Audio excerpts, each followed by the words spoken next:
Good evening. My name is Leonardo Martinez, and I will be talking about the healthcare policy response regarding Chapter 8 of the textbook. So, Chapter 8 of the textbook, just a quick analysis of it, is distinguishing primarily the good health and the good medical care, the difference between that of the two. Good health is in reference to the uh, current lifestyles and like the practices that someone takes that determines how good their health is. So, such as like no smoking, exercising regularly, just current their diets, what it is that they eat through their day to day life. That's what determines good health, which seems pretty obvious. Whereas a good medical care is determined by the U.S. Uh, insurance system, which that of in itself is in a paradox that we see that the US spends more of its resources, which is roughly about 16% of the GDP. It spends most of its resources on healthcare rather than compared to any other country in the world. But even taking that into consideration, they still rank below other countries in terms of their health metrics. So the life expectancy or like the infant mortality rates of within the US tends to be a little bit lower compared to other countries. So health metrics like that and other lifestyle factors determine the differences between good health and good medical care. So that is the primary idea of how the chapter 8 of the textbook talks about.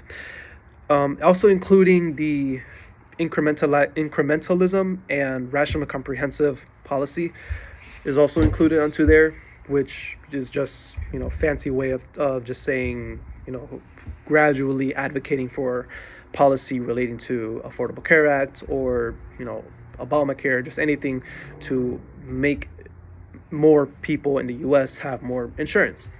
So a little bit of a critique that I have regarding this chapter, regarding the topic that I had researched.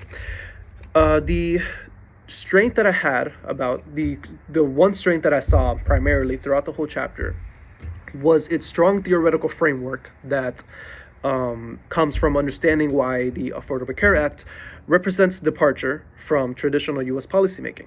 So, in other words, instead of going to make a whole new law or new legislation in order to combat the decline in insurance rates, the Affordable Care Act is used instead as more of like a pick me up. In other words, so it's easier for more citizens in the U.S. to utilize that act rather than depending on their their local representatives to advocate for a law to be made throughout for the traditional policymaking process. The author itself, during chapter 8, gave off, I've noticed, a pretty negative tone towards the Affordable Care Act's success and the promises made by its proponents.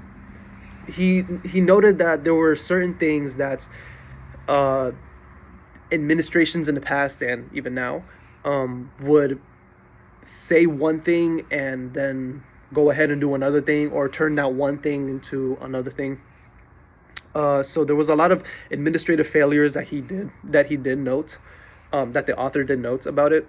So another one would be like the cancellation of millions of insurance plans in the past for very minuscule reasons, and as well just having the interface itself, the user interface itself, through either the website or just trying to get any other service like in-person service, it becomes very complicated and therefore unusable, or at least harder to use for the average U.S. citizen to take advantage of.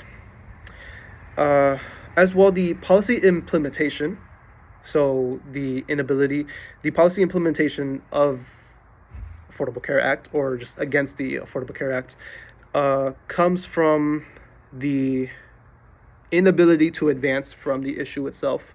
So, like political friction, I believe it's termed, and the trying within the Supreme Court, the trials to make the Affordable Care Act unconstitutional, really damaged the implementation of policy to be advocated for there.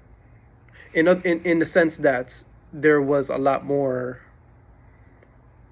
advocacy for the Affordable Care Act to happen, rather than for it not to happen. In which case, we see how it does affect how we receive healthcare at all. Without that, then there would be no more good health.